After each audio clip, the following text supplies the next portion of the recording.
Om Swastiastu.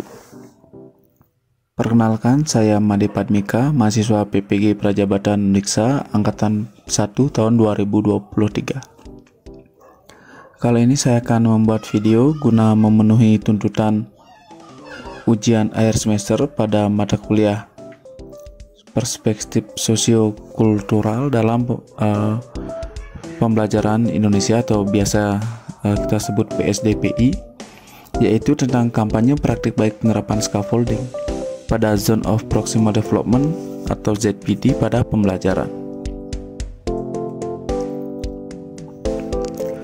Intervensi terkait penerapan scaffolding pada ZPD. Penerapan scaffolding pada ZPD dalam meningkatkan hasil belajar siswa saya laksanakan di PPL 2 di SMP Negeri 1 Sawan pada pelajaran IPA. Kenapa hal ini saya laksanakan di sini? Karena pada pembelajaran mandiri saya mendapatkan kesempatan dalam hal mengeksplor siswa, baik dari mencari data awal, melaksanakan pembelajaran, sampai pada melakukan asesmen di akhir pembelajaran, dan tentunya dengan berkonsultasi dengan guru pamong. Oke, sebelum lanjut ke penerapannya, saya bahas sekilas tentang apa itu scaffolding dan apa itu ZPD atau Zone of Proximal Development. Scaffolding merupakan teknik pemberian bantuan kepada peserta didik dengan tujuan bisa mengembangkan kemampuan mereka secara maksimal, mulai dari memberikan bantuan sampai akhirnya mereka bisa mengerjakan hal tersebut secara mandiri. Kemudian apa itu ZPD atau Zone of Proximal Development? ZPD merupakan area atau zona yang dimiliki oleh setiap orang atau dalam hal ini peserta didik yang zonanya tersebut memiliki batas atas yang biasa kita sebut upper limit dan batas bawah yang biasa kita sebut lower limit. Dalam hal menyelesaikan suatu permasalahan di bawah bimbingan orang tua atau siapapun yang dianggap mampu dalam hal membimbing siswa memecahkan masalah secara mandiri sesuai kemampuan siswa. Hal ini disebutkan oleh Suhardipat tahun 2020. Penerapan scaffolding pada ZPD di kelas 8B SMP Negeri 1 Sawan. Pertama, saya jelaskan dulu bagaimana pembelajaran di SMP Negeri 1 Sawan sebelum penerapan scaffolding ini. Siswa kelas 8B SMP Negeri 1 Sawan merupakan siswa yang memiliki kemampuan akademik yang bervariasi. Namun pembelajaran yang dilakukan selama ini terkesan kurang memihak kepada peserta didik. Kenapa? Karena pembelajaran dilakukan di kelas masih memberikan perlakuan yang sama kepada semua peserta didik tanpa memperhatikan perbedaan karakteristik mereka seperti perbedaan latar belakang budaya, ekonomi, sosial, dan politik serta kemampuan mereka secara kognitif. Hal yang menyebabkan hal tersebut bisa terjadi adalah karena peralihan kurikulum yang masih membuat beberapa guru masih mempelajari penerapan yang pembelajaran yang berpusat kepada peserta didik. Mereka belajar secara mandiri melalui platform Merdeka Mengajar. Kemudian dari sini kita bisa mengetahui bahwa peran guru pada masa sekarang sudah bergeser. Yang awalnya guru adalah maha tahu, seperti apapun pembelajaran di kelas, guru yang lebih tahu, dan pembelajaran juga berpusat kepada guru.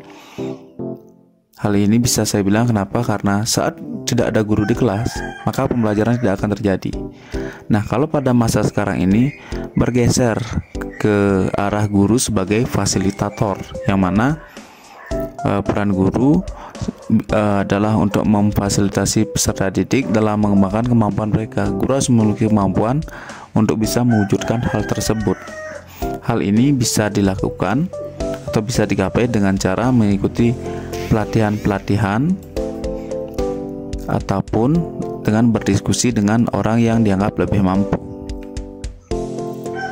Penerapan scaffolding pada ZPD di kelas 8B SMP Negeri 1 Sawan. Penerapan scaffolding dilakukan dengan 3 tahapan, yaitu perencanaan, pelaksanaan, dan yang terakhir adalah evaluasi. Kemudian lanjut di tahap perencanaan.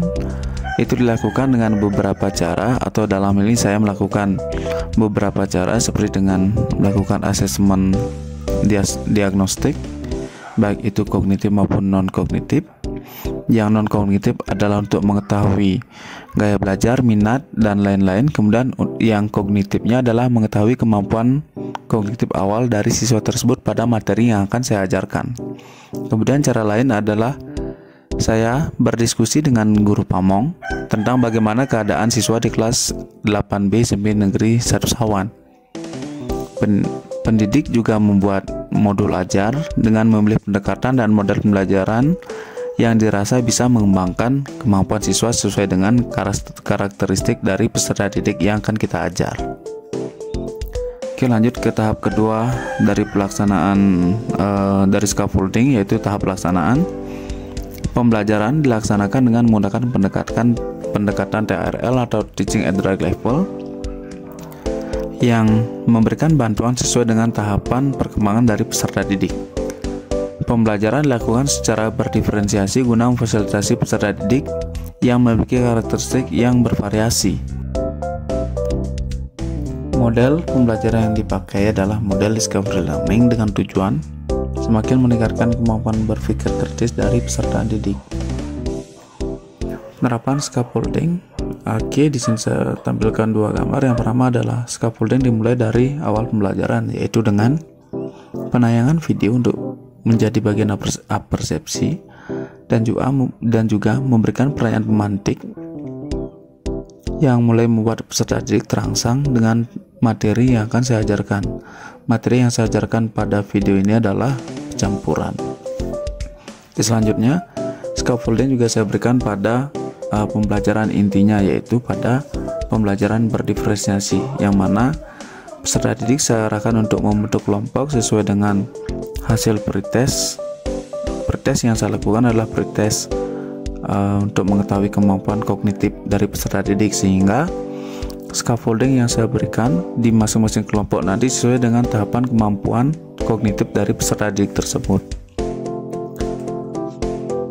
Oke, selesai dari inti pembelajaran, saya melanjutkan ke tahap terakhir dari scaffolding, yaitu melakukan evaluasi.